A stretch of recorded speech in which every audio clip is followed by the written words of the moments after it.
और वहीं भाजपा ने पश्चिमी बंगाल चुनाव में जीत के लिए अलवर सांसद और केंद्रीय मंत्री भूपेंद्र सिंह यादव को बधाई दी है। जिला महामंत्री ऋषिराज शर्मा के अनुसार अलवर आगमन पर उनका भव्य स्वागत किया जाएगा।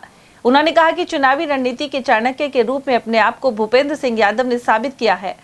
इससे पहले भी वे मध्य प्रदेश, उड़ीसा, उत्तर प्रदेश, महाराष्ट्र और बिहार सहित अन्य कई राज्यों में जिम्मा संभाल चुके हैं। सर, क्या कारण रहे कि जो पश्चिम बंगाल में, आसाम में और पांडिचेरी तीनों जगह जो सरकार बीजेपी की बनी, क्या विशेष रहा? किन नीतियों के कारण सरकार बनी और किन चीज़ों को पसंद किया, और ममता बनर्जी की किस चीज़ की नाराजगी थी कि सरकार चली गई? देखिए पुष्पेंद्र जी, भाई साहब, मेरा मानना तो ये है कि भारतीय जनता पार्टी हमेशा देश के हित में काम कर रही है, देश के विकास के लिए काम कर रही है। 24 घंटे 7 दिन 365 दिनों में भारतीय जनता पार्टी का प्रत्येक कार्यकर्ता देश के उत्थान के लिए काम करता है। माननीय मोदी जी के नेतृत्व में काम करता है, राजस्थान में भजनलाल शर्मा जी के नेतृत्व में। और मैं जैसा कि अभी आपको बता रहा था कि हमारा तो ये सौभाग्य है कि पश्चिम बंगाल में नेतृत्व करने की प्रभारी के नाते हमारे अलवर के सांसद और हम सब के मार्गदर्शक, प्रेरणा स्रोत आदरणीय भूपेंद्र जी भाई साहब के नेतृत्व में अलवर भी विकास कर रहा है। तो कभी चुनाव को देख के भारतीय जनता पार्टी काम नहीं करती है कि हम कुछ ऐसी नीति बनाएं कि हम जीत जाएं। हमारा तो एकमात्र उद्देश्य देश का विकास है, और देश का विकास होगा तो जनता का विकास स्वतः ही होगा। और जनता का जब विकास होगा, जनता के सारे कार्य जो उसकी सोच है, जब उसकी पूर्ति होगी तो जनता आपके पक्ष में वोट करेगी ही करेगी। भूपेंद्र सिंह यादव की रणनीति वहाँ बहुत कारगर रही।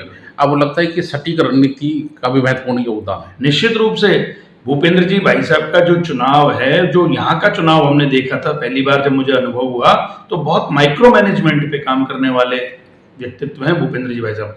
और एक चीज और आप सबकी जानकारी के लिए बताऊं कि भूपेंद्र जी भाई साहब का एक रिकॉर्ड रहा है, और जैसा कि उनने भी पिछले अपने उसमें भी बोला था, अभी अलवर में कार्यक्रम में आए थे, कि गंगोत्री से गंगा सागर तक की यात्रा पूरी हुई। सबसे पहले उत्तराखंड में प्रभारी बनाया, वहां सरकार बनाई, उत्तर प्रदेश में बनाया, वहां सरकार बनाई, बिहार में बनाया, वहां सरकार बनाई, मध्य प्रदेश में प्रभारी बनाया, वहां सरकार बनाई, और उड़ीसा, जिसको ये समझा जा रहा था कि उड़ीसा में कैसे सरकार बनेगी, लेकिन उड़ीसा में भाई साहब को प्रभारी बनाया, वहां सरकार बनाई।